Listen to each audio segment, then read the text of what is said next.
Bengals fans are amazing. They're resilient, they're tough, but they're fun.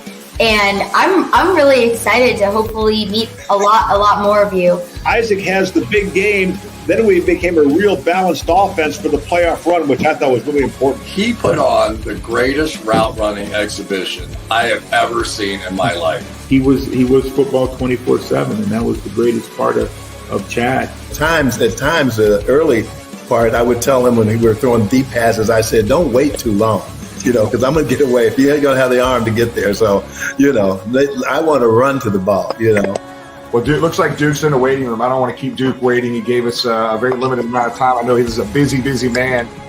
Duke, what's going on, big dog? How you doing, buddy? Jim, how are you, man? Thanks for having me on. Yeah, Hey. I'm real busy. I'm sitting on my porch. Yeah, well, hey. Have a little drink going on there. Joe Burrow has played in big games his entire life, and I would think he will be a steady hand at the bow of the ship. And I think I wouldn't be surprised if they take him all the way to the Super Bowl. I really wouldn't.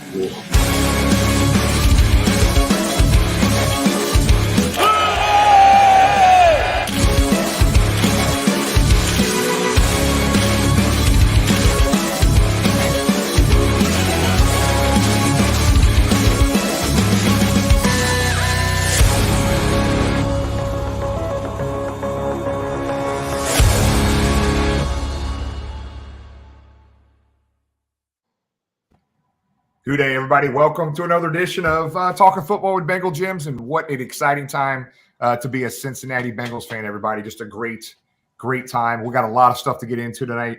Talk about the Bills game, the experience we all had in Buffalo. We're going to talk about the Chiefs game. We're going to talk about our charity stuff. We got all kinds of stuff to get into here today. But Tom, we're missing a few guys. What's going on here? Last we heard, Jamie was detained at the border. There was an incident. Evidently late Sunday night after the game. I know he had dinner with you guys, just so our viewers know. Everybody on the screen, James and Jamie, were all up on Buffalo. I was demoted, and I had to stay here to guard the studio and guard all our equipment, which was fine. I in my man cave, I watched the game, but I digress.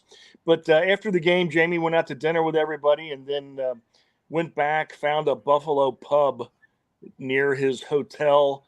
Some other Bengal fans, they stayed open very late. Evidently, there was some problems involving a statue of a life-size buffalo that there were some pictures taken of. And when he tried to sneak across the border the next day back home to Canada, they were waiting. So James has a lot of connections in Western New York. I think he's retained some pretty good counsel. I think he's up there trying to arrange bail.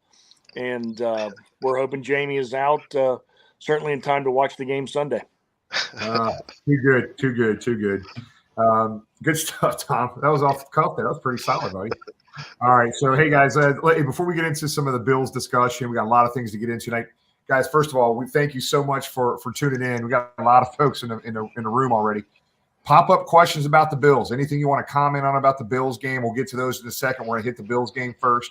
But talk anything you want to type in there about the Buffalo game or your experience in Buffalo or wherever you were watching the game from. Type them in. We want to get to a lot of those comments and questions. But before we do, we got to get to on this date in football history, Tom. January 24th, 1982, a very special time in Cincinnati football history. What happened? To date, the greatest day in Bengal history when the Bengals took the field for Super Bowl 16.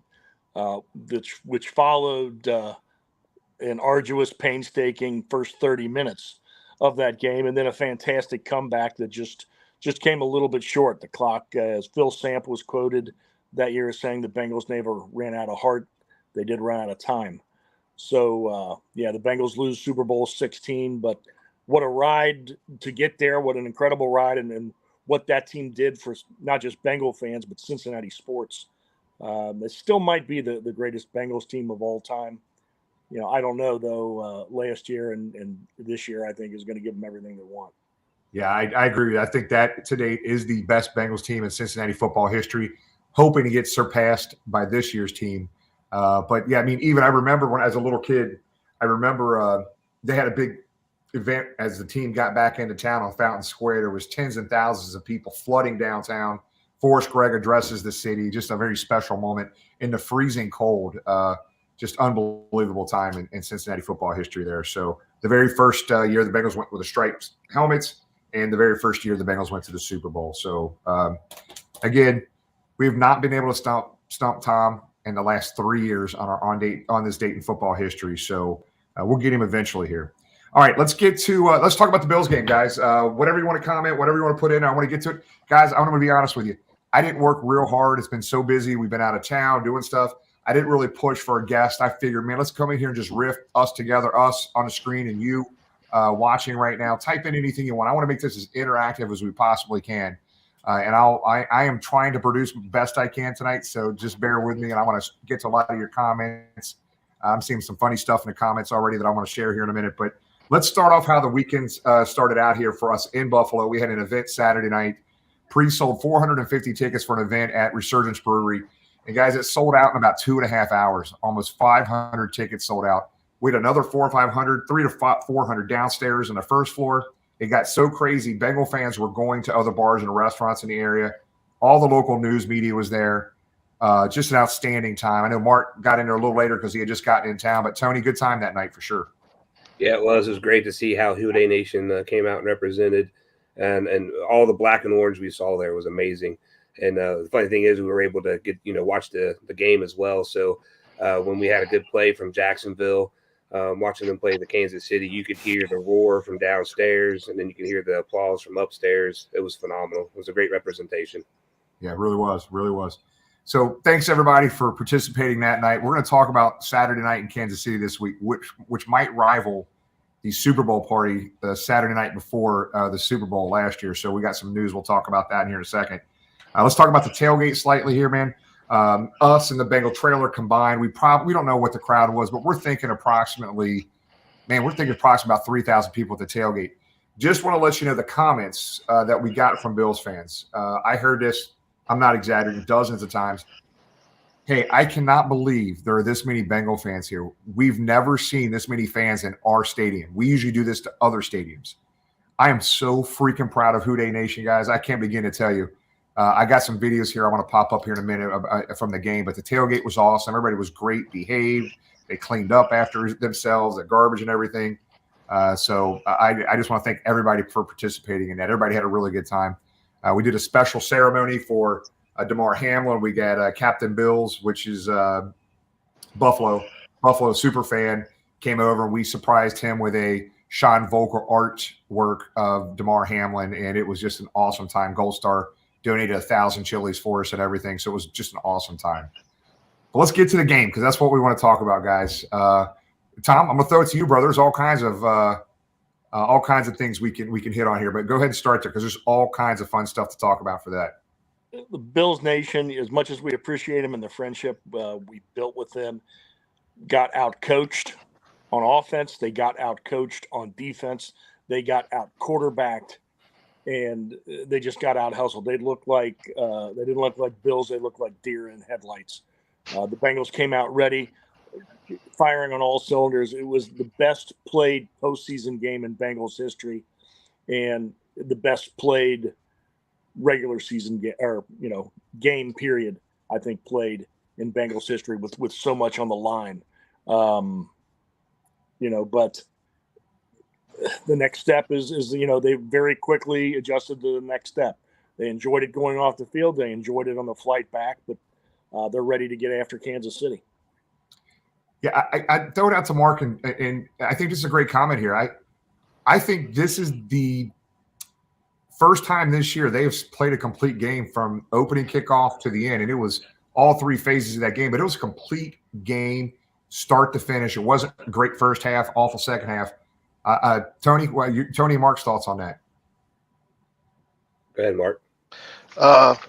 Well, I must say that this might be taboo to say, but that game reminded me of quite a few games that I've watched at Paul Brown Stadium, where a certain team near West Virginia would come in and just absolutely roughhouse us for 4 quarters. And everything it seemed like they did worked and what we didn't work. And that's what yesterday felt like. From the very first snap to the very end of the game, we felt like we were in complete control. Like at no time during the game was I ever worried, in a sense. So that felt amazing. I couldn't remember the last time we really dominated another good team in such a fashion. Yeah, that was a convincing win by far. And the one thing that I recognized too was, we saw this at the beginning of the Monday night game. When they first came out and we scored, I think this was the same game plan they had for Monday, and we just got to see it unfold here in Buffalo. But very convincing game. The weather was terrible. It was the first time I've actually went to a game where I actually seen them clean off the field. I've seen it in pictures and that kind of thing, but this is the first time I've actually experienced it. Guys out there with shovels and snow blowers blowing off the lines and stuff. So with the weather conditions, the way we played, our defense holding them to 63 yards rushing, it was phenomenal. So I enjoyed it myself. And I was sitting there. I had no issues being in the red and blue all around me and just kind of letting it play out. And by the end of the game, we had them chanting "Who Day," so they were right there with us. To build on what you guys said, you've heard me whine for the last 2+ years that I've been a part of the show of, and this season and last season, that as good as this team is and as special as they are, we haven't seen that 60-minute kick butt effort from all phases of the team. We saw it Sunday. I hope that's not the apex, because we need it 2 more times. I know that's selfish, but we need it 2 more times. But and yeah, Tony, you were right. Coach Taylor, you guys being up there, you couldn't see in the his post-game interview, which they showed live back here. He said, he kind of shrugged and he said that was our game plan from a few weeks ago against them. We watched the first 10 minutes of the game, seemed to be working, so we just kept it in. I think maybe they may have added a wrinkle or two, but it was the same game plan, and man, did it work. I mean, that kudos to that coaching staff, Coach Taylor, Coach Callahan, Coach Amaruno, all of them. The entire organization just took it to Buffalo. Yeah, let's talk about a couple. I mean, there's so much stuff to get into here. There's so many comments in the section right now. I'm having in the comments. I'm having trouble keeping up, but we're going to talk about that offensive line. Let's talk about the game plan, defense, the discipline on defense, the time that Joe Burrow had. I want to talk about Jackson Carman, all these different things we want to make sure we get to. But guys, I really want to start my first comment about this game with, I didn't download a bunch of pictures here, guys, but guys, I've been to a lot of games over the years, a lot, and a lot of regular season games. I don't think I've ever been to a game where I've seen that many Bengal fans in the stadium. And I know you guys heard it on TV, and I didn't download enough of these pictures and photos to really give you a visual. We were told that they thought approximately 10,000 would be in the stadium, Bengal fans. Guys, I'm telling you, it was double that, easily double that. Security guards talking to us like they couldn't believe it. Did you guys see the comments? DJ Reader today with Kay Adams. Did anybody hear that and see that? Absolutely. When DJ Reader said we were on the field and I couldn't hear Logan Wilson making play calls on defense because it was so loud in there, and he running off the field. I was like, what's going on? And somebody said, look in the stadium with all that orange and black behind us. And DJ Reader went on for a good minute talking about how important that was to them and the energy that it gave them. I was shocked to see how many Bengal fans were there. I knew there would be a lot, but Tony, it was freaking awesome. Mark, you were there as well. Yeah, it was great. I took a few minutes to take it all in. I turned around, look at it, look at the stands and to see all the orange and black and everybody hooting and hollering and saying "Who Day." It was awesome. And you can tell that the players down on the field could see it and feel it. So I think we did help out there. We gave them some energy, explosive energy that they needed to do a good game. And, thanks to Who Day Nation that traveled. I've said this for the last couple of years. We have been a fan base that has represented and traveled very well here lately. So kudos to us. Yeah, absolutely. I tell you, when I pulled up we parked in lot 4, which is clear across the parking lot. And as soon as I pulled up, I saw our tailgate. It was just a sea of orange and black surrounded by a sea of blue. But that was amazing. It was almost like a home game. There were so many fans that I normally see at our home games. It almost felt like we were in Cincinnati for a second, minus not having the beautiful river behind us. Tom, I tell you, I know you had to watch it with family and stuff, but you could hear that stuff on TV, right? Oh, absolutely. I was just about to ask you. I don't know if you've talked to Mama Higgins this week, but the first when T caught that ball early in the game, right away you could hear that booming T, and we all looked at each other and smiled. So yeah, it was very clear you guys were up in force, and I don't know if that affected the Bills at all, but it certainly sent a message, and I'm glad it gave our guys a boost. Yeah. So kudos to all the Cincinnati Bengal fans. Whether you traveled or not, you were supporting them, but I was just taken aback, and so was the Bills fans. And I know the Bills players, our guys heard and seen this on the field. The Bills team saw the exact same damn thing, guys. You made a difference in that game. That you really did. I would love for this to continue into Kansas City. But let's talk a little X's and O's, guys. Tom, guys, look, man. Look, I'm not a negative Nelly man, but I was scared to death of our offensive line, guys. I really was. We had Jackson Carman, who really hasn't done anything since he's been here, gets a start at left tackle. So I'm going to give kudos to two guys. Frank Pollock, amazing job getting these guys going. And Jackson Carman, I think it was his birthday, if I'm not mistaken. But, guys, if you watch Baldinger's breakdown of film on this, he was outstanding, Tom. He really did. And for a guy that, went through so much last year, came in this year, they've tried to put him in a position to excel, and he's never really grasped it. He's had some injuries. He dealt with COVID. He dealt not just with being benched, but being deactivated every week since about week 3 all year long. But stepped in back to his natural position, a position he'd always played through college, left tackle. And guys, I don't know if you could tell from the stadium, but there were holes on that left side of the line for Joe Mixon to run through that have not been there all year. And they were there Sunday. Whether we were playing strong defensive lines or weak defensive lines all year, there were holes there that just simply have not been there.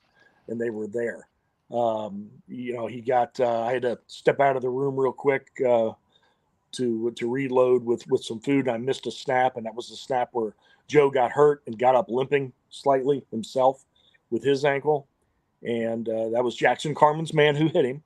And Dave Lapham said on the broadcast, the radio broadcast, that Jackson did not finish off that block. That even though Joe got rid of the ball, he got him hit. But then he quickly said, "But that's been it all day. That's the only thing." Even his false start was kind of a shaky call, but he deserved it. He played like a Pro Bowler. It's great to see. I know Frank Pollock said it seems like he's done a lot of growing up these last 3-4 months. So, if the work ethic's there, I think we saw that the talent is there. We're not going to talk about the offseason until it's time to talk about the offseason, but this may be a perfect example of addition by subtraction. We've got something we didn't know we had. Yeah, good point. I remember there was one distinct play where a couple weeks ago where people were giving him slack because he basically drove a Ravens player into the sideline.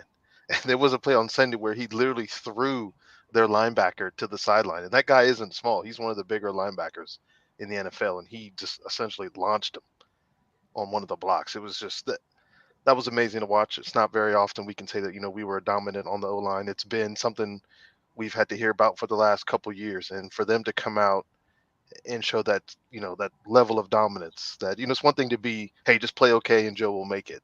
No, they came out there and they controlled the whole game. I'm going to throw this one to you, buddy. So the offensive line did a hell of a job twofold here, right? Run blocking. Our run game was unbelievable. We have to keep that going. Tony, Joe Mixon had a game. Yeah, I was kind of concerned about it. I've been a P. Ryan kind of guy, and Mixon showed up to play. And the offensive line, like you said, they were providing him coverage and holes that he could run through. And, he got over 100 yards rushing. So Mixon came out the ball, and he did really well. And the touch on Carman, Carman was plowing snow with these guys, and it was amazing to see him do that. He was taking 1-2 steps back, full arm extensions, holding them where they needed to hold them. And then Frank was giving him love. I don't know if you guys seen the video. Frank was over there praising Carman on how well he did, and then we all got to give him kudos for all that. So Carman played well. The backups on the right side played well as well. We only saw Burrow on the ground once with 1 sack. So I thought it was a phenomenal job. Sitting up there in the snow, were you guys aware Ted Karras played hurt the whole game? He got hurt early. Did not. We did not until after the game. I think some of your text messages, Tom. Yeah, he gutted it out. It still had a tough game. I don't know how this bears up for Sunday, but he really gutted it out. And also, I hope somebody. We've seen a lot of Bengal artists all doing fantastic jobs. I wish some of these guys would let me know where I could buy them. But there's a picture on social media of him on the sideline. I don't know if it's right before the game or just when the offense is off. He's got his helmet off and he's almost covered in snow. That was a good one. I mean, yeah, he looks like an angry Grizzly Adams or something. But yeah, such a leader. We're going to stay on the offensive side of the ball for a little bit because we got a lot of stuff to talk to about the defense on the Bills game as well, including Lou Anarumo as well. But guys, Joe Burrow was just comfortable in the pocket. It almost was like a continuation from that Monday night game.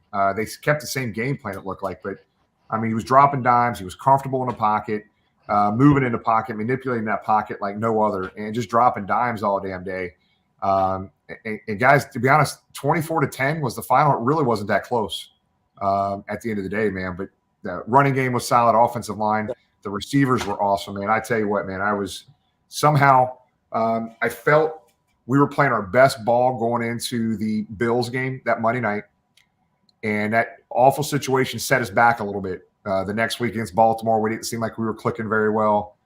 We got a little bit better against them in the playoffs, and now they seem to be back on track, and they need to continue this going into the Kansas City game. But let's flip over to the other side of the ball here, guys. And I'll tell you what, man, everybody on the screen, including me, and I know James was on this boat as well, man, how bad they were defensively for those first couple years. And it really – what DJ Reader was saying today, Lou, the defensive coordinator, basically he got the guys that he wanted for his defense. And the key theme here was all the guys on defense are smart and disciplined. And that's the key. Those are the type of players Lou wants. But Tom, talk about Lou, man, and some of the things he was doing. I think the one thing that I thought was very interesting, I can't remember who broke this down on ESPN or NFL Network. He's not specifically trying to rush gaps to get pressure in the gaps. He's containing these quarterbacks that can run. And you could tell if you look at the film review where some of these guys would kind of stop the rush a little bit because as soon as they would have went in, the quarterback would have went around them and had a scrambling ability there. But it's fun watching, man, because I don't think there's like one stud guy in his defense. It's a bunch of no-name guys working their asses, all playing hard. It's an incredible unit, but you can't really talk about one thing that Lou Anarumo did well because he crafted everything to go well, and it did. I mean, we had times we had 2 guys rushing. We had times we had 5 guys rushing. Not a whole lot, which I thought was important. He didn't blitz a ton until the very end of the game, but just he pushed every button perfectly. Josh Allen's face was frustrated. That guy was frustrated, especially in the second half. No matter how much Tony Romo tried to prop him up. If I hear one more time about how if you play the game long enough, Superman was going to show up, I was going to throw up. But, yeah, he was frustrated. The Bills just simply got out-schemed. They got out-coached, and we frustrated their quarterback, and he didn't work. He's a great quarterback. He is an elite quarterback. He's their Joe Burrow. I'd rather have Joe Burrow than anybody in the league, but he's their version of Joe Burrow. But he was frustrated, and the coach just he had the right scheme. The guys, and I started to think about who stood out on defense. And just like you said, Jimmy, DJ Reader was incredible. But, again, Hendrickson stepped up. More pressure this week. Sam Hubbard was still tough. Pratt, all of them, all the way back. Let's talk about this. There's a lot of comments in here about Cambridge Taylor. Let me tell you something, guys. This guy's a damn rookie who's stepped up when Cheeto went down. And Tom, talk about him, man. He's been lights out. Not only lights out, but very complimentary of all of you guys that went up there. He said this is the place to play. But yeah, he's a ball hawk. He's hit since he got on the field, since he healed up from his injury. He's been a spectacular hitter, but he's also got a nose for the ball. He's been snuffing guys out. He can play man, he can play some zone, and he can come up and support the run. So I think in another year or two we're going to be looking at another superstar that we're going to have to figure out how to pay, and that's not always a bad thing. Yep. Well, let's talk about one more thing here, guys. And James, I see James. James, you ready to come on in? I was going to say also about the D line real quick. That was my biggest worry of the game was Josh Allen breaking containment. You can rush too far up the field, and you trying to get the quarterback as a sack, he can just basically cut around you. And I thought the whole defensive line played extremely disciplined to be able to keep their gap integrity, and they didn't let him break contain to scramble. And you guys saw how frustrated Diggs was. Our defense frustrated the hell out of Diggs. So to see that reaction on the sideline between him and Josh Allen was not a good thing for the Buffalo Bills. Hi, James. What's up, gentlemen? You guys are rocking it. Keep going. I'm just listening, enjoying the banter back and forth. Yeah, man. Yeah. We're talking about Cam Britt Taylor. The family's come to a bunch of the tailgates. The family's also coming to the meet and greet. They came to the meet and greet. They're coming. Look, man, there's a lot of comments in here, but Cam Britt Taylor was just he was fun to watch, man. And a rookie. You mentioned him. If you remember, we traded up to get him out of Nebraska. But what about the breakup play that Dax Hill had on the end zone in on Dawson Knox? He didn't, from what I saw from the stands, he didn't get many opportunities, but that was a huge play to break up that touchdown by our first round pick there, separating the ball from Dawson Knox there, which I think they ended up having to kick the field goal there potentially at the start of the third quarter. Right. Yeah. I thought they covered the tight end just as well as Trey Flowers was there again. Next man stepped right up, no problem.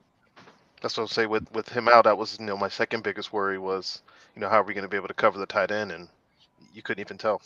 And with the wintry conditions and the slippery conditions that they had out there, everybody thought Buffalo would dominate because they're used to playing in this stuff. It was the other way around. I think we showed them how to really play in the snow. Yep, we did, man. We did. Yes, Andrew, I did smoke my Perdomo. I did, absolutely. Well, guys, hey, we could go on and on about the Bills game. That was exciting as hell. Man, a lot of interaction there, guys. Thanks, man. Mike Hilton, we didn't talk about Mike Hilton, man, but, man, that guy has balled out all damn year, guys. He's been amazing to watch, man. And I don't even know what to say, man. Mike Hilton, when you see this guy, he's not very tall. He doesn't look like much. This guy is just a baller. He is all over the place. He comes off that corner blitz quicker than anybody in the NFL. I don't know that for sure, but it seems like it. So he is a pit bull for sure. Yep. It's funny. I talked to, as you guys know, I was in Arizona last week and was talking to an Ole Miss booster. According to him, he was a walk-on at Ole Miss, just basically grinded his way onto the roster, was playing so well that they had to put him in. Obviously makes it to the league after being a walk-on in college, and look what he's done. He's a huge part of our defense, but I think he's just kind of had that mold, had that mentality from day one, and that's what we see on a day-to-day basis as our slot corner. Yep. Good stuff, man. I mean, get complete team effort, offense, defense, special teams, all across the board, man. And which leads, before we get into the Kansas City discussion, let's talk about the disrespect still of this team and how they're feeding off of this. You guys heard the interview after the game with Joe Burrow with the national media on the field, and his comment. What was the comment exactly? Anybody remember? Better send those refunds. Better send those refunds. Guys, I hope more people. And who was the guy, the ex-Raven, Eric Waddle, who said the Bengals had no chance. The players saw and heard that. If you heard DJ Reader today with Kay Adams, hey, keep hating, keep doubting. That's all I got to say. Because this team feeds off that. It's very evident that they do. And then even with the hatred that we saw from Buffalo, even some of the national media we'll call out a Good Morning Football. They made some comments too that in order for us to be respected, we got to keep on winning and actually win a Super Bowl. And from when Kay Adams left to now, I don't think that narrative's there anymore for them. That's a great point. The national narrative, right? What the hell has the Bills done ever? What the hell has the Cowboys done the last 25 years? Nothing. But those guys, those teams can't do anything wrong. So at the end of the day, the only way we shut them up is just keep winning and winning and winning and just make them more, just piss them off more every time we win. So, guys, it was awesome. It was a fun time. The snow, the fans, the game, the pregame, the day before, the whole weekend. I will tell you, the wings aren't any better than anything we have here in Cincinnati. I'll tell you, we probably have some wing places that are way better. Not to say they were bad. That's where they started, but we perfected the wings. But one thing I will tell you, man, if you ever get up there, man, you got to have the beef on wet, man, because that stuff's delicious. James, I know you had one of those. Tom's mouth's just salivating over the pictures he received. I was promised that somebody was going to bring me one back. I'm still waiting. So I would imagine it was eaten somewhere coming south on 71. So thanks, guys, again. We had to eat it before it got bad, Tom. We had to get this a long drive home. You guys got coolers. Yeah, it was good. Take our word for it. All right, guys, let's get into this weekend. Let's start with Saturday, and then I really want to get into this Kansas City Chiefs game and the national narrative around this and the whole 9 yards. But Saturday, James, we talk about this event that we have planned and what's going on with it. Sure. As everyone knows, we've kind of grown a tradition here of doing an event on Saturday night. Our biggest struggle is finding a venue that's big enough. A lot of fans joined us last year at the casino with our friends at Bengal Bids, but unfortunately it wasn't big enough. There was a line out the door for hours upon hours, and we had to find a bigger venue. We found that this year at the Power and Light District, the Big Party Zone, downtown Kansas City. It holds more, not as many as we'd like. Unfortunately, this event has already sold out. But look forward to seeing all the fans pregame Saturday night. Our friends at the Bengal Bids will be there with all sorts of cool autograph swag. You mentioned some of the players' families, former players. There's going to be a mechanical bull inside. People can ride that. 100% of the proceeds from that will go to charity. Tony will talk about that a little bit later, but the bar is ours. We're going to turn every LED light on orange in there, PBR, whatever the name of it is, and it's going to be a lot of fun right there in the Power and Light District, PBR Big Sky. So second floor, right there. Come and have some fun. Those that have tickets, again, we sincerely apologize. We're just honestly having trouble finding venues that are big enough to hold us. Before we go into the tailgate party on Sunday. Did you already talk about the ticket and the charity at all, Tony or Jimmy? No, I got it all ready. You want to hit on it now? Yep, I see it. I'll begin, and Tony, you can finish. So we've been fortunate. We've come across 4 tickets for the game this weekend. So we're limiting the tickets to 200 purchased, $50 each. Proceeds, we're going to go to the Sam Hubbard Foundation. So for $50, you can literally get 2 tickets to the AFC Championship. That's like 1954 pricing when Bengal Jim was born. Where else can you get $50 tickets to get into the AFC? He's also a producer, so. Where else can you take advantage of that? So we're going to do 2 winners. So we're going to spin the wheel once. We're going to announce 1 winner. We're going to spin the wheel again. The second winner is going to take 2 tickets. First winner is going to take 2 tickets. And you're going to be into the AFC Championship for $50. I think we're well over halfway. We said we're going to do the drawing no later than Thursday night at 10 p.m. If it sells before, we'll draw it before so people can make plans. But that's why we decided to do it Thursday night so people can make their plans to get to Kansas City. If you're fortunate enough to win those tickets, again, 100% of the proceeds go to Sam Hubbard Foundation. This is an idea that came about late this morning. I texted Tony and Jimmy, said, hey, here's an idea. Let's do it. I think Tony had it up and running within 30 minutes, and the feedback's been phenomenal. So Hey, James, just to let everybody know right now, in the comment section, it's the link is in the comment section, or if you can't find it in the comment, it is on our Facebook and Twitter and Instagram pages. So the link is in the comment section right now. Okay, perfect. Yep. So that's in there. So there is some limited tickets for that. And again, thank you to Tony for making that happen so quick. Again, we had the opportunity with the tickets, so it's going to get in and join us Sunday pregame. And I think that's a perfect segue to talk about the festivities pregame Sunday. While you do that, Jim, I'm going to pull up a picture from last year. I'm going to try to get it loaded while you're talking. Sure. The Blues that were there last year, what an event, and we're expecting more of the same this year. Go ahead and talk about that. Yeah, let's talk about it. So, again, every time we go out of town, we don't want multiple tailgates across the parking lots around the stadium. We want all Bengal fans to be together as one family, and we're doing it again. Us, Bengal Gyms Before the War tailgate experience, and the Bengal Trailer are partnering again. We're going to have 1,000 conies up there. We're going to have all kinds of food and beer and drink and great DJ, all kinds of stuff going on. This is a map right here. If you see this, what's funny, we didn't work with the Kansas City Chiefs. We worked with the Kansas City Royals to get this spot right here. So you can see where the logo is for us and a trailer together.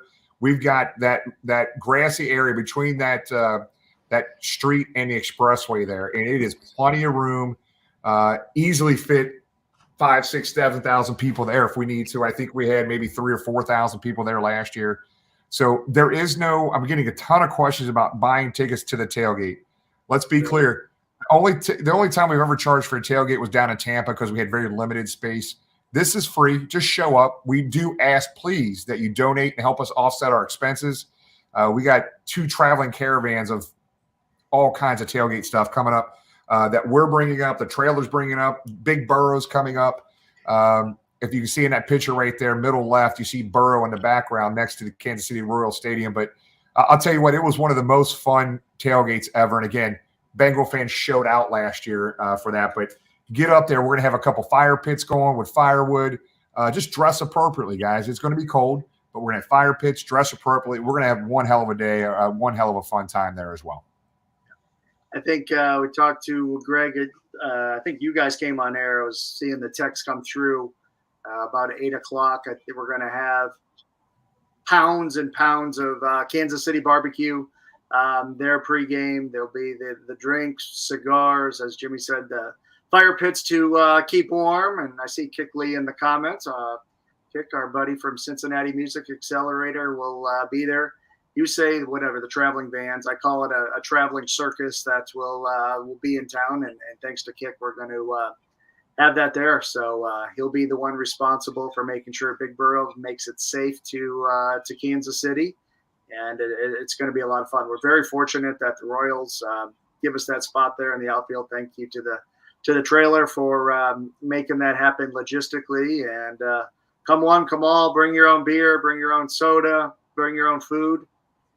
Come and have some fun. There's a question there. What time do the lots open? Unlike what we see in Cincinnati, I think what happens in Kansas City, so many people get there early. It flows out into the street, which flows out into the interstate, and by safety and logistics, they end up opening the gates early. So I think it's typically an hour before the gates are listed to open. They do, just because there's so many people. Kansas City fans are pretty rabid as well, and they let everybody in, set up shop, and have some fun. So again, if you were there last year, it was a blast, and we expect round 2 this year with Bengals fans from across the country. I know you've been getting DMs on Twitter. I've been getting the DMs on Facebook. People from all over coming in, and I expect a lot of fun on Sunday as we get all warmed up for the second AFC Championship in a row in Kansas City. Yeah, let's get to the game here in a second. But Craig, Cincy Beer Fest, Craig it's coming. Sold 700 tickets in 18 hours. To be honest, we posted that really late last night, and we went to bed and woke up. The thing sold out. I mean, it was sold out. So the mayor has called me. Literally, the mayor Aftab from Cincinnati calls, and he wanted to know where the tailgate was and where the event was Saturday night. He's going to be at both. So not only former players, current players' families, the mayor is going to be there.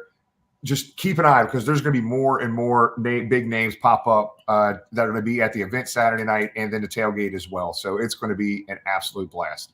Jimmy, so guys, I'm sorry. ahead. Before we transition to the AFC Championship talk for Sunday, if you could go back to the full screen with James.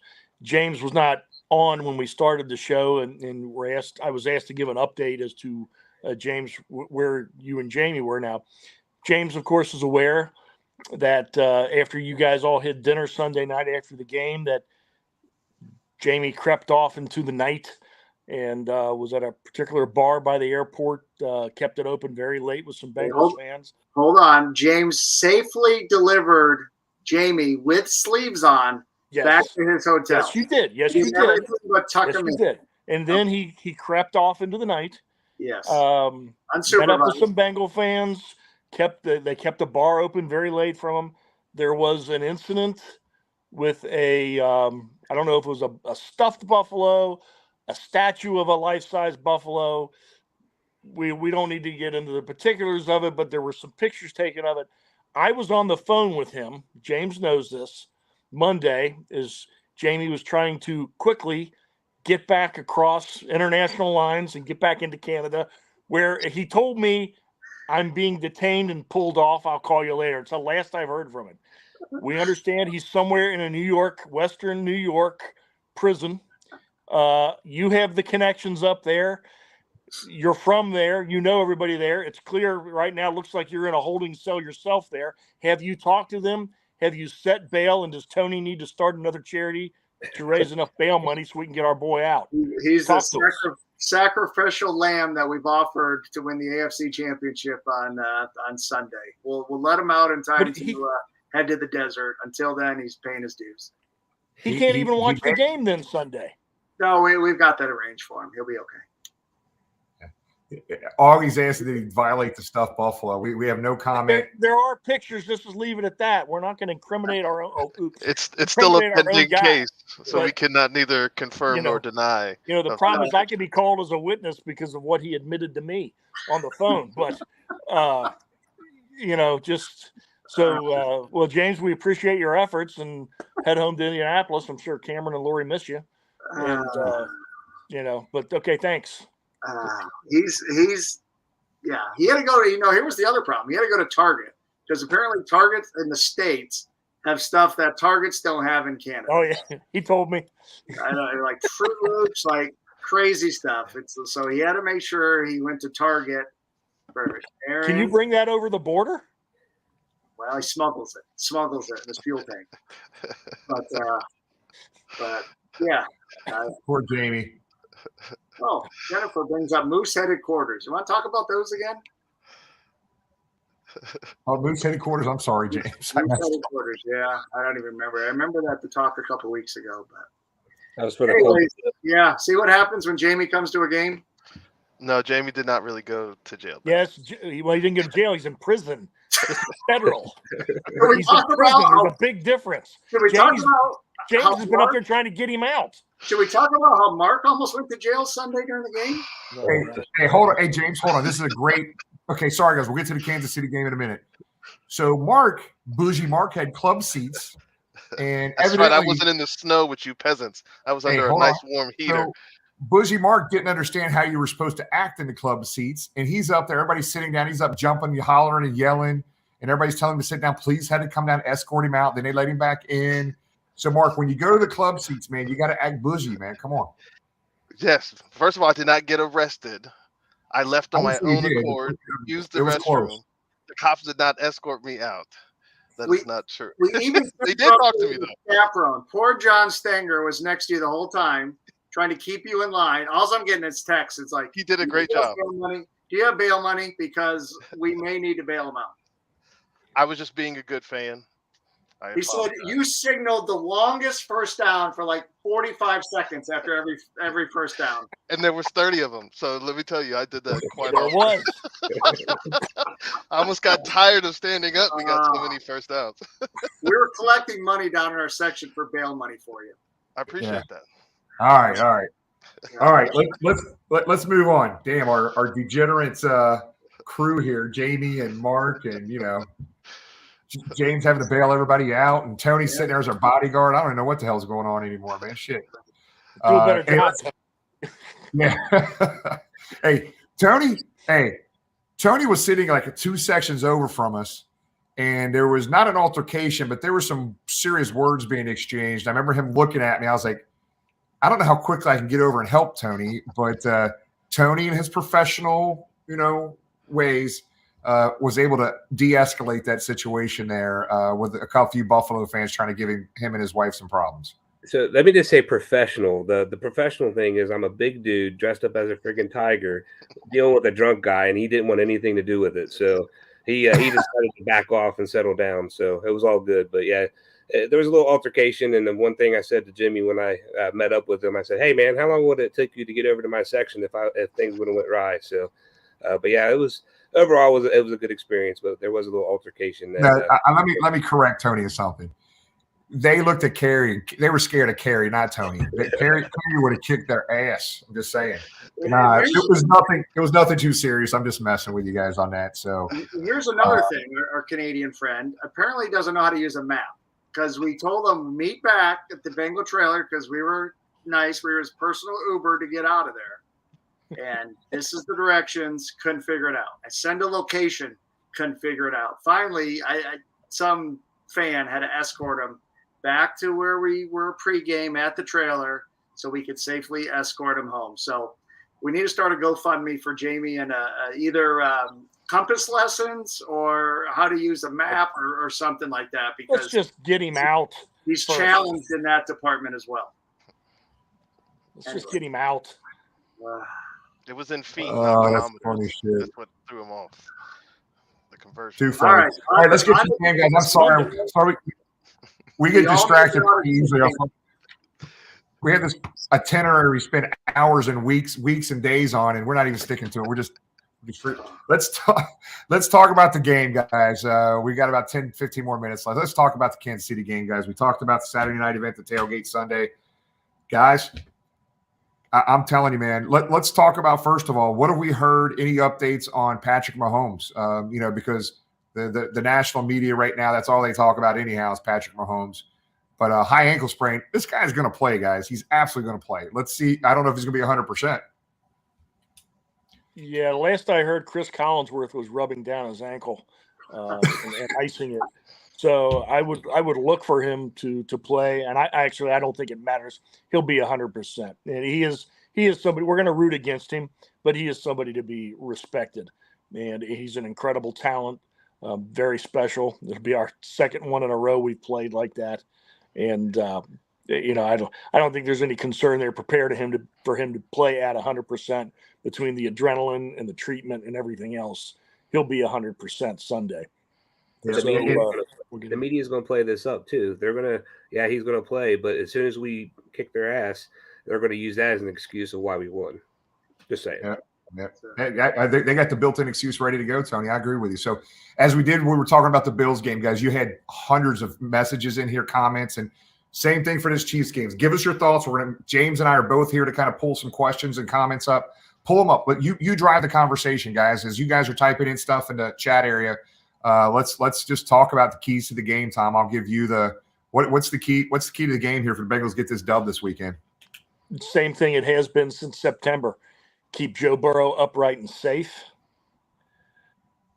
Win the turnover battle. Don't turn over the ball, and tackle well on defense. And I think they do come away with the win. We just saw what we've been waiting for, a full 60-minute performance in all three phases of the game. And let's not forget Drew Chrisman and Money Mac's performance on Sunday either. They were both incredible. But the same keys that we have every week, and I think they come away with the W. Man, let's get going here. The main thing is not get behind. In the last games we got behind. I think with the injury to Mahomes, they could lean on the run game a lot more than they may normally would. So I think getting down 14, getting down 7, we were down 18 points in the first couple games. And then we were up early, and then we actually went down to them by 7, I believe, in the home game this year. So I think getting out to an early lead similar to Buffalo and forcing them to be one-dimensional, which is something they may want to do anyway. But if we can just force them into throwing situations with him on that bum ankle, I think that would be massive for us. Yeah, I mean, go into this. Oh, go ahead, James. I'm sorry. Yeah, Augie brings up a good point. We all know Travis Kelsey. We'll touch on that, but probably in the last 3 games, going back to Baltimore and Buffalo, Chris Jones is the biggest presence in line and inside the defensive line that we've seen the past 3 games. He's had a hell of a season, hell of a tackle coming up the middle. So neutralizing him, as our buddy from New York says, is going to be important. You know, that O-line's going to have another good game, and big number. What is it? 74 there. The kid we got from Cordell Volson. On the other side, Sharping. Oh, Sharp. Yeah, Sharping's going to have to step up, because I think he can be a disruptor. So hopefully that's not the case. And then our old long lost friend Carlos Dunlap, which plays to his left, right there as well. So on the defensive side, I think those are mainly Jones is the player we're going to have to contain to be successful. So let's talk about this, guys. I think this is a great point. Michael brings up Jonah Williams back. Do we put him in, or we keep Carmen there at left tackle, guys? I mean, that's dude. I know it was a small sample size of Carmen, but Jonah wasn't killing it when he was in there, Tom. No, he's really struggled this year, and he and the Bengals have a little bit of a handshake agreement that they couldn't come to an agreement before the season, and he wanted to play a full season healthy and show the Bengals what he could do, and he struggled this year. He really has not impressed. He's had a few really good games, but he's overall not impressed. And James, you missed it. You weren't on yet when I said, boy, with Jackson Carman and what we've seen the last couple of games, this may be a situation of addition by subtraction. There were holes. You could see it more so on TV. There were holes opening up for the running game that have not been there all year on the left-hand side of the line. Jackson Carman played one heck of a game, and I don't think they'll be pressing him into service. I think they'll want him dressed in case there's a problem. But I would think Jackson Carman's our left tackle next week, and on that, something in addition with Sharping and Carman playing, that additional jumbo lineman and Hakeem at right tackle. We can't forget him. He had a great game, a solid game.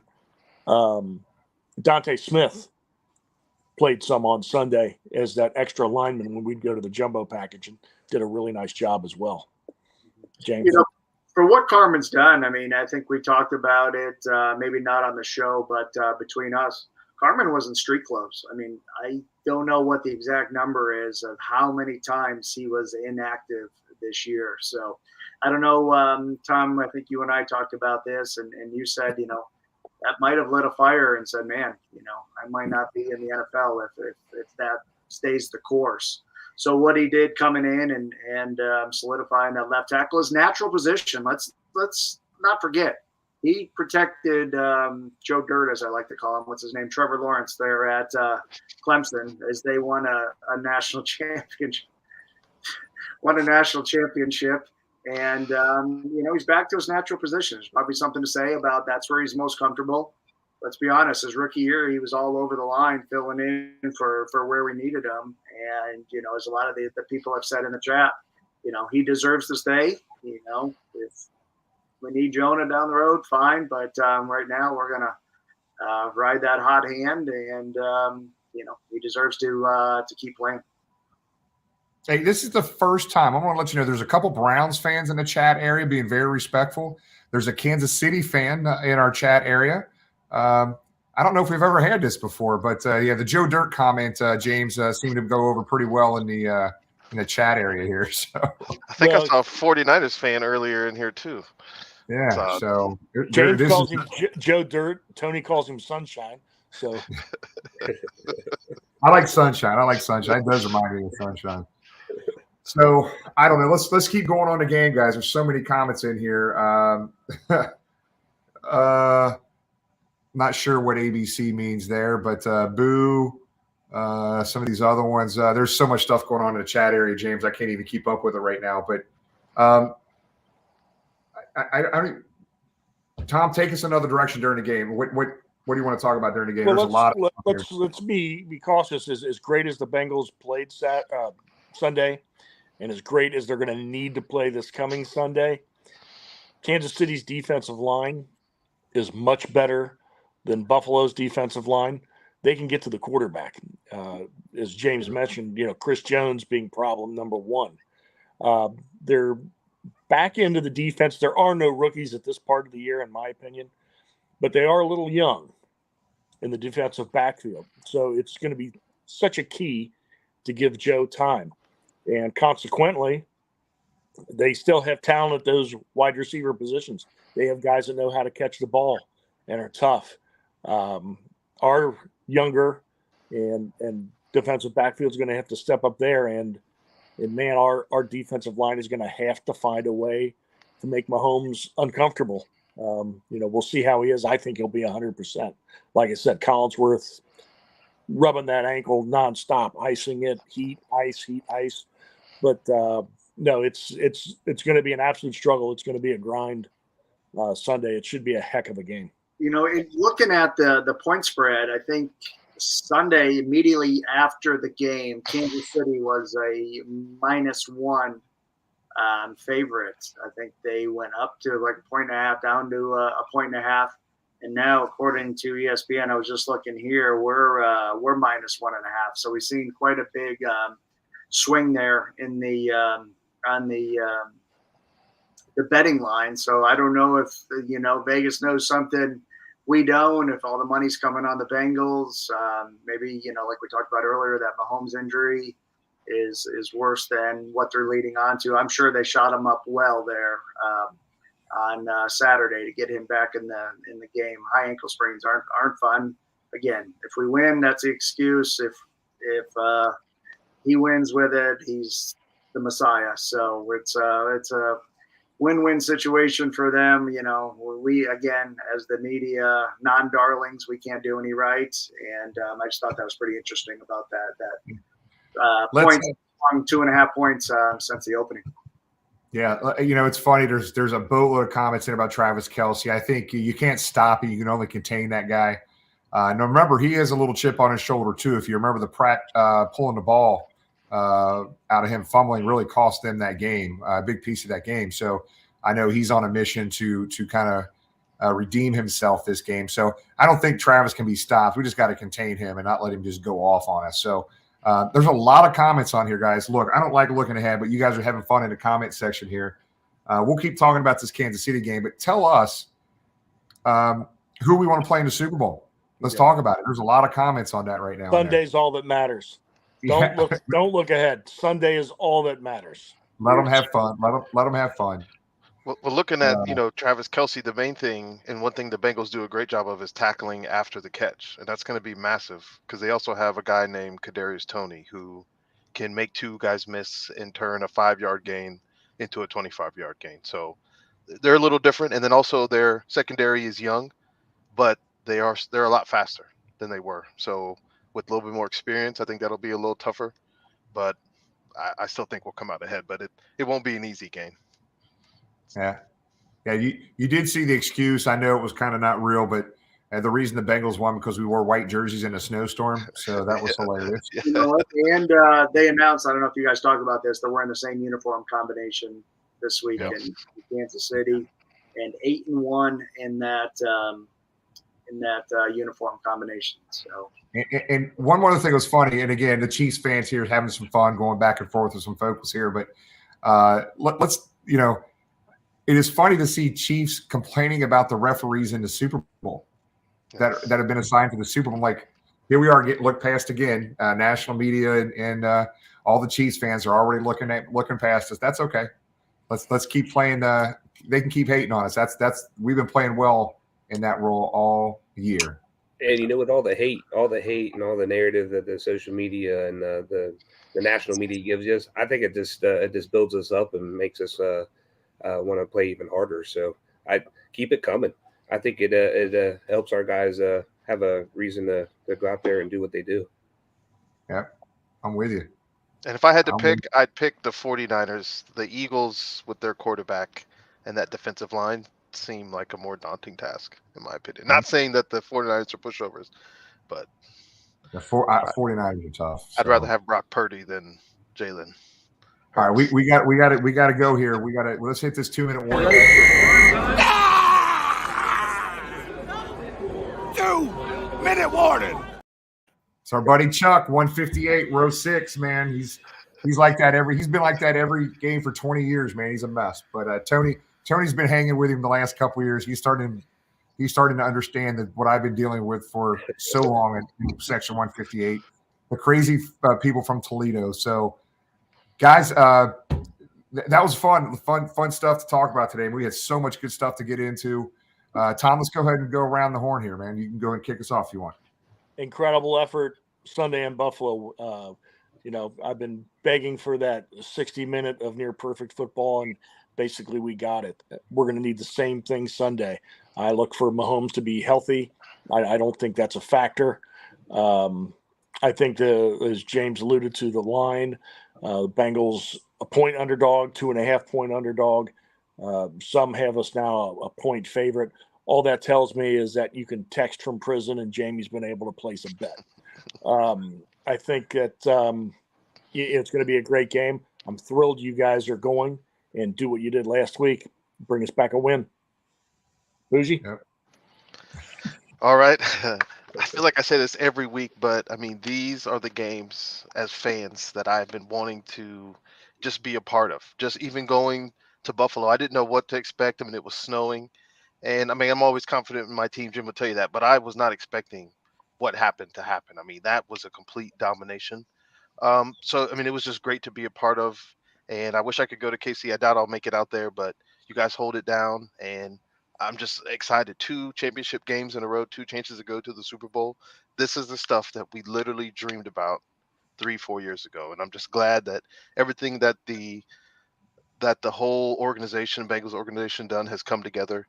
So after so many years of being just crapped on, it's just amazing to see everything come. And I'm really happy for them. And I'm happy for us as fans who have to deal with it.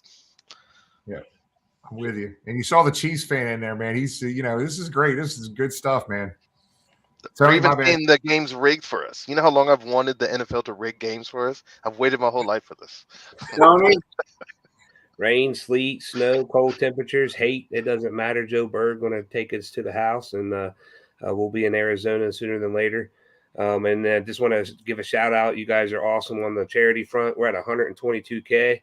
So we've officially doubled what we did last year. So thanks to you guys, and we'll keep it going as long as you guys keep helping us reach our goals and do that charity work. So that's all I have. James.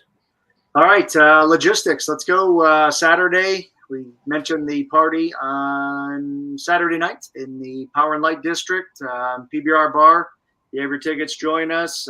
5 to 9, friends from Bengal Bids, ex-players, players' families, be there. If you can't make it in, again, we're trying to work more, but we're just limited by the fire marshal and capacity. There are a lot of other bars in that area to come hang out with. And then at 9 o'clock, if capacity allows, that bar will be open to the public. So come on down and hang out. Sunday, our tag team tailgate partners, the guys at Bengal Trailer, Rick, Greg, Tony, same spot as last year, right there in the outfield of Kauffman Stadium. Come hang out with us and have some fun. Again, you can bring your own food. You can bring your own drink. You can whatever you want to do under the Missouri state law. You can do it there. Come have fun with us. Craig will have cigars. Our buddy Kip from CMA will be there. Music, Big Burrow. We'll have a lot of fun. I'm going to post this link for the raffle for tickets again in the chat. So if you don't have tickets yet, $50 get you in. Again, we're going to have 2 winners. Each person's going to take home 2 sets of tickets that will get you into the AFC Championship game on Sunday. 100% of those proceeds do go to charity. So get in there as soon as that's filled, or Thursday at 10 p.m. We're going to announce those winners so you can make your travel plans to KC. Hey, real quick, James, on that, there's 134 tickets sold. So we're almost at our 200. Sweet. I just got a text from Josh Sneed from Cincy Shirts. Just bought one and retweeted. So, great job. We're trying to reach $9,400 raised for our buddy Sam Hubbard. So that's because of the generosity of you. So let's keep it going. Whether you're watching at home, whether you're watching at Arrowhead, or wherever you're at your favorite watering hole, cheer loud, and let's get the W. Jimmy? Yeah, guys, I don't even know where to start, man. Great time tonight. Thanks for being so interactive. James and I did the best we could to get as much comments and your questions on here, and hope you enjoyed tonight, guys. I just want to say one thing. First of all, I'll leave the charity stuff to Tony. What we've hit on, it's been amazing what you guys have done. But the thing I keep thinking about over and over again is it has been, I don't know how to say this. I don't want to. Fans that are a little older, like Tom, not me, let's say Tom and myself, to go through what we went through for that decade of the 90s and even some of the stuff we've dealt with, the younger fans that didn't get to experience that, I know you're enjoying it. I'm so happy that everybody gets to experience this. A lot of us for the first time, the younger fans, but it is so much sweeter for me. For me, it feels like, just because, man, if you were here during the 90s and you're still here as a fan, this is more sweeter than anything you'd ever imagine. And to see this city come together yet again, it is all over. I go up and down the expressway. There's billboards. Every restaurant you go into, there's some sort of Bengal item. Every bakery you go into, there's orange and black donuts. Every business you go into, their employees are wearing orange and black every day.